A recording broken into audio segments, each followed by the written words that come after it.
My parents said. You don't make financial contributions like your sister does. This is her home now. I replied. Thanks for the clarity. Then I cancelled the autodebit that had quietly covered their HOA dues since 2020. 2 days later, their lawyer emailed. There's been a lien filed on the property. They're at risk of losing access. I never answered. Because the lockout date was already scheduled. They gave the house to my sister over a promise. Not a down payment. Not a signed agreement. Just words. She told them she might be able to give more than what I offered, and that was enough. After years of helping them financially, cleaning up their messes, and basically keeping them afloat, they tossed me aside like I was never part of the plan. I found out through a photo on social media. Melissa standing on the porch with a bottle of champagne, her husband holding up a set of keys like he just conquered something. That porch was mine. We were supposed to close that week. My kids had been staying there for the summer. We'd already told them we were moving in. My youngest had picked out his room. At first, I thought it was a joke. Some kind of dumb prank or a misunderstanding. I called my mom, straight to voicemail. Called my dad, nothing. I messaged them both. No reply. For 2 days I heard nothing while they ignored me like cowards. On the third day, my dad picked up. He sounded tired but not ashamed. Just said things had changed. Melissa offered them more. He said they didn't want to make things complicated. They'd made a quick decision. Quick. Like they hadn't been discussing the sale with me for months. Like I hadn't sent them documents and bank statements and a transfer schedule. Like I hadn't already paid the lawyer's retainer for the paperwork. I asked him how it made any sense. Melissa didn't even have a stable job. Her husband had just been laid off again. She's defaulted on every loan she's ever taken.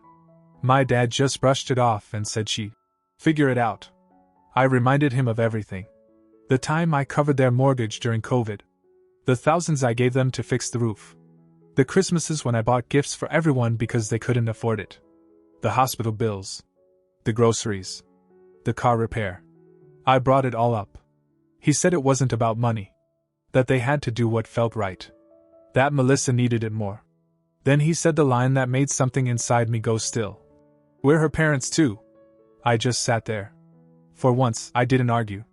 I didn't yell. I didn't try to fix anything. I just listened while they tried to explain away a betrayal they hadn't even bothered to warn me about.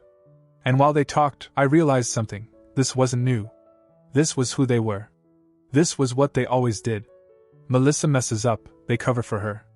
I show up, they expect it. She lies, they defend her. I sacrifice, and it's forgotten. They didn't think I'd do anything. They thought I'd swallow it.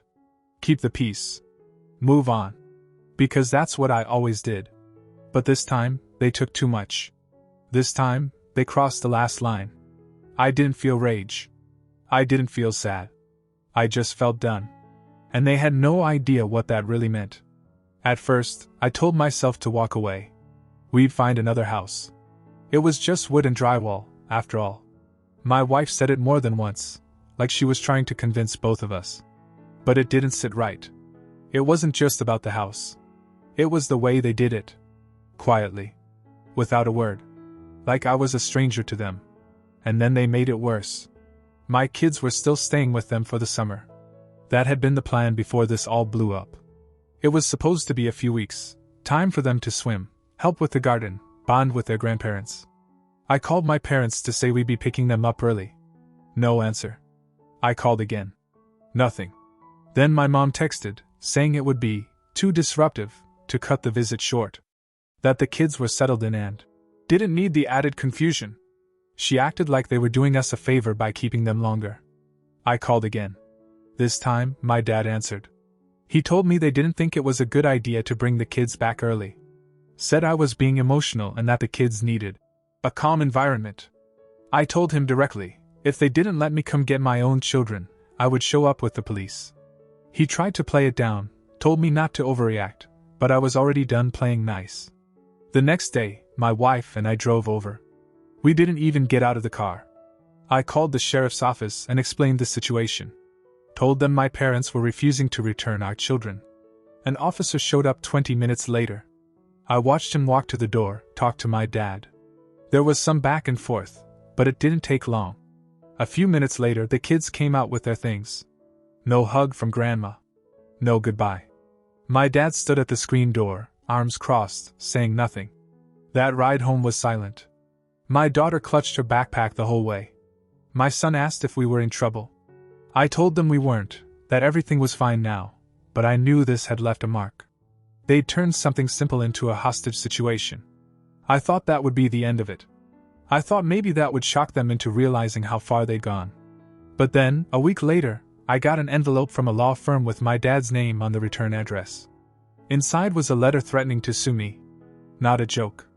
A real legal notice. They were claiming I owed them money.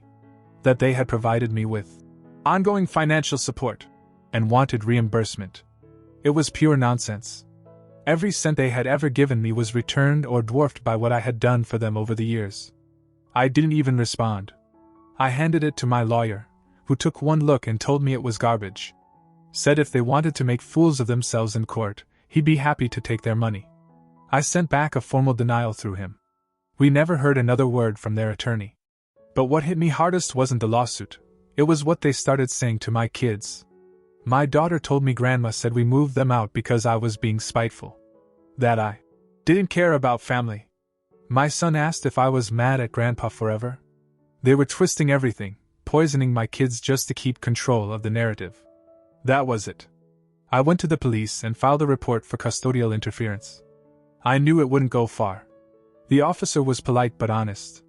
They'd get a verbal warning, maybe a note in the system. But it was something. A line drawn. I didn't care about consequences for them anymore. I just wanted distance. My wife agreed. We started looking out of state, somewhere far enough that there'd be no more accidental run-ins at the grocery store, no more random drive-bys. 3 months later we were gone. New house, new jobs, new schools. No contact. No Christmas calls. No awkward birthdays. Just peace. And then, right when it felt like we'd finally left it all behind, karma came knocking on their door, and they came running right back to mine. It was a Sunday morning when I got the first call. Unknown number. I ignored it. Then another one came through a few minutes later. This time I answered. It was Melissa. Her voice was shaky, panicked. She said the house had caught fire. Electrical. Something about an overloaded socket in the laundry room. She and her husband had been out. When they came back, the entire back of the house was black. Firefighters managed to save the front, but it was basically unlivable.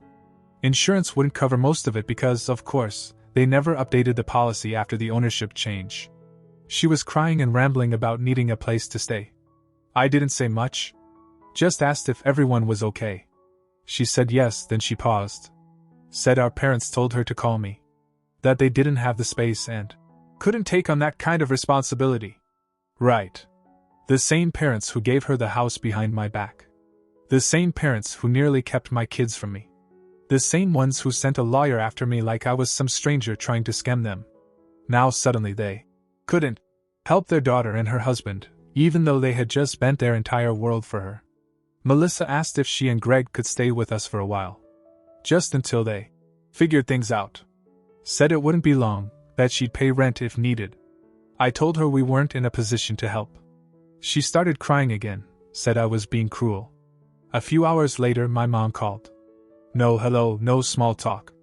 Just straight into it. How disappointed she was, how I was turning my back on family. She said things like, "We're all we have," and that Melissa needed her brother.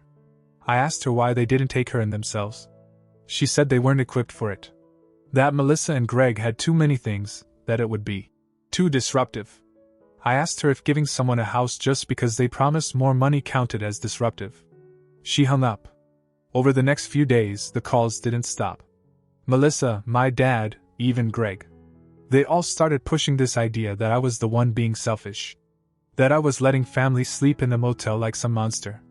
They acted like none of the past ever happened. Like they hadn't tossed me aside. Like they hadn't dragged me into legal threats and tried to twist my own kids against me. I didn't respond anymore. I let them sit in their mess. But I did hear through a mutual friend what happened next.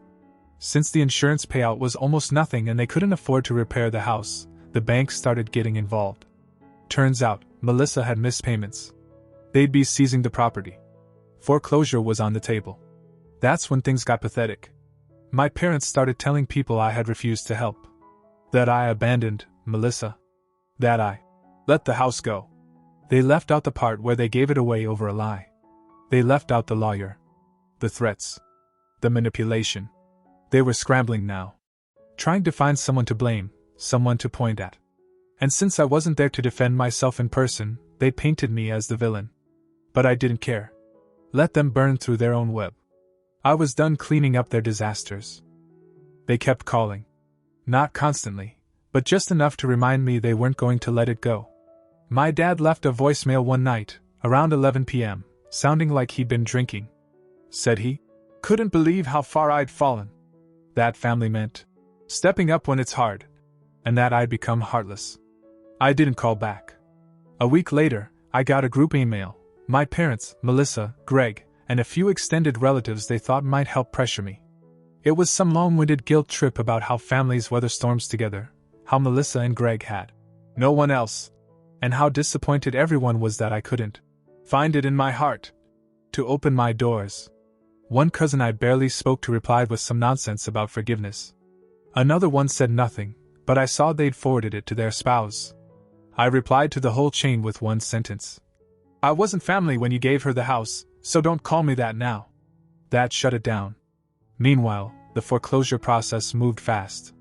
The house was in Melissa's name now, and she'd ignored enough letters from the bank that they'd already scheduled the sale. I heard from a friend back in town that they were packing up what they could, storing it at our parents' house temporarily. But our parents weren't letting them stay there. That part really blew my mind. They gave her the house, and now they were acting like she was some temporary houseguest with a time limit. Apparently Greg had tried crashing with a friend from work, but that didn't last more than a weekend. Melissa ended up staying at a cheap motel on the edge of town. One of those places where you pay weekly and hope the locks hold up. That's when they started calling my wife. They couldn't get to me, so they tried a softer target. My mom called her at work, pretending to be just checking in, then casually dropped in that Melissa was sick, and scared, and alone. Tried to appeal to her empathy, which honestly I knew she'd fall for if I didn't intervene. My wife has a soft heart. Too soft sometimes. But this time, even she saw through it. She blocked the number the same day. And then came the rumors. Our old neighborhood had a Facebook group, and apparently my mom had started hinting to anyone who'd listen that I had taken the house away from Melissa, and forced her out. I saw the post because a former neighbor messaged me directly with a screenshot. She said she didn't believe it, but thought I should know. I didn't even feel angry. I just laughed. After everything they'd done, this was their strategy? Lie to the town? Paint me as some villain while they watched the fire they started burn the last thing they had? They wanted pity. They wanted someone to come in and save them. I was done playing that role. They gave it away the day they decided a promise was worth more than a lifetime. Let them see what promises are really worth when the bank owns your front lawn. I thought they'd finally run out of moves. The house was nearly gone, they'd burned every bridge, and no one in town was buying there. Jacob is heartless. Routine anymore. Then something arrived in the mail that made my stomach flip. A letter from Child Protective Services. At first, I thought it was a mistake.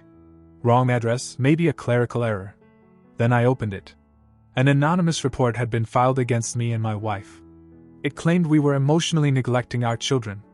That we were isolating them from their extended family, depriving them of social and emotional stability, and creating a hostile environment at home. The words on the page made my head spin. It read like someone had studied us, warped the facts, and written it with just enough truth to sound plausible. CPS had to investigate. A caseworker was scheduled to visit within the week. My wife was devastated. I was livid. This wasn't just petty anymore. This was war. I knew exactly who was behind it. No one else had the motive or the nerve. My parents and Melissa couldn't take being cut off, so now they were trying to destroy us from the inside. I spent the next 3 days digging. I printed out every message, every email, every legal letter, even screenshots from that Facebook group where my mom had been spinning her story. When the caseworker showed up, I was ready. She was polite, professional, and to her credit, seemed to know immediately that something didn't add up. She spoke with the kids alone for a few minutes, asked about school, their friends, how they felt at home. Then she sat with me and my wife and said she didn't see anything concerning. But still, it had to go in the file. She left, promising to close the case, but the damage was done. My daughter was confused and scared. My son started asking if he was going to be taken away. Try explaining to your kid that their own grandparents tried to weaponize the state against their family. A few days later, word spread around town that Melissa and Greg had moved back in with my parents after getting kicked out of the motel. Not surprising. What did catch me off guard was what came next. Melissa was pregnant. That one hit like a punch. Not because I cared about her having a kid, I didn't. But because I could see the game. My parents had changed their tune overnight. The same people who made her sign a written agreement to leave within 30 days were suddenly celebrating this as a miracle. Facebook posts, group texts, all about how God gives new beginnings and family always wins. I got a screenshot from an old high school friend who still lived in the area. My mom had commented under the ultrasound photo, tagging me. Even though some people have turned their backs on us, this baby reminds us what love really looks like. I didn't reply. I didn't react. But inside, something clicked. They weren't just trying to guilt me anymore. They were rewriting the story. Turning themselves into the victims, the martyrs, the misunderstood parents who gave everything and were betrayed. And now there was a baby involved. A clean slate, a new pawn. I knew exactly what would happen next. They parade that child around town like a bandage, expecting everyone to forget the mess underneath. And then came the twist I really didn't expect. My father called me again. First time in months. Left a voicemail. He said they wanted to make things right. That maybe we'd all said things we didn't mean. That maybe this baby was assigned to start fresh. He even offered to pay for us to come visit. Said he'd like us to see the nursery. The nursery. They wanted us to walk back into that house, what was left of it, and pretend none of it happened. I didn't delete the voicemail. I saved it. Because part of me wondered how far they'd go if I said no again. And I had a feeling I was about to find out. I didn't respond to the voicemail. Didn't call back, didn't text. Just left it sitting there, saved on my phone like a warning. My wife asked if I was going to block them for good this time. I said no. Not yet. I wanted to see what they try next. I knew this wasn't over. 2 weeks later, they made their move. My mom sent an envelope. No return address, just our names scrawled in that familiar handwriting. Inside was a letter, handwritten on floral stationery, pages long. It started with fake warmth. Talked about the baby, about hope and forgiveness.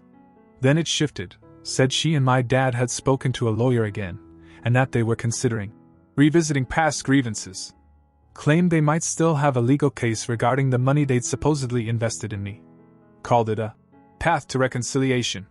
It was nonsense, obviously. But the intent was clear. They were using the baby as bait, and when that didn't work, they moved to threats again. Just like before. That same week, I found out through someone back in town that the house was officially foreclosed. The bank took it. Melissa and Greg were forced out again. Only this time, there was no motel. No backup plan. They were couch surfing between old friends and people too polite to say no. My parents? Still claiming they weren't in a position to take them in long term, even with a baby on the way. And then, in one last act of desperation, they started telling people I had offered to take them in, and backed out. The story twisted fast. Suddenly, I wasn't just the son who left. I was the reason Melissa was homeless. I was the selfish one who turned away his own blood. I got messages from 2 old family friends asking why I couldn't just be the bigger person. They didn't know the history. They didn't know about the manipulation, the CPS report, the lawsuit, the emotional damage. They just heard what my parents fed them, that I had a house, a job, a family, and I wouldn't help. It made me sick at first. That they could ruin everything and still get people to pity them. But then, something changed. I stopped caring. My wife and I talked one night after the kids were asleep. She asked if I ever thought about moving again. I said yeah, maybe. But not to run, just to make a statement. A fresh start, far away from all of it. She smiled and said, "Let's do it." And we did. We moved across the country. A small town, slower pace, fewer ghosts. The kids adjusted fast. New friends, new school, a backyard with real grass. I didn't leave a forwarding address. I didn't post about it. I just disappeared. Months passed. Occasionally I'd get a voicemail from a number I didn't recognize. I never answered. I'd hear my mom's voice sometimes, rambling about the baby. Once, Melissa left a message asking if we could put the past behind us, for the sake of her daughter. I deleted it before she finished the sentence. I don't know where they are now. Maybe still couch hopping. Maybe trying to guilt the next relative. Maybe they finally turned on each other. All I know is, I don't think about them anymore. They built that house on promises. They burned it down with lies. And when the smoke cleared, they thought I'd be standing there, waiting to help. I wasn't. I never will be again. The update. I didn't think they had it in them to surprise me anymore. After the manipulation, the lies, the CPS stunt, what else was left? We were states away, living in a new town where no one knew their names. I thought the story was over. Then, in the middle of a quiet Tuesday, a certified envelope showed up at our door. It was an invitation. A baby shower. For Melissa. At my parents' house. Not some rented hall. Not a friend's backyard. Their house. The same house they swore was too small, too broken, too chaotic to take Melissa in long term. Now they were hosting parties like nothing happened. They printed the invitation on glossy cardstock. They even had a gift registry. I read it twice in silence. My wife saw it and just laughed. Not a joyful laugh, a short, tired one. Then she tore it in half and threw it in the trash.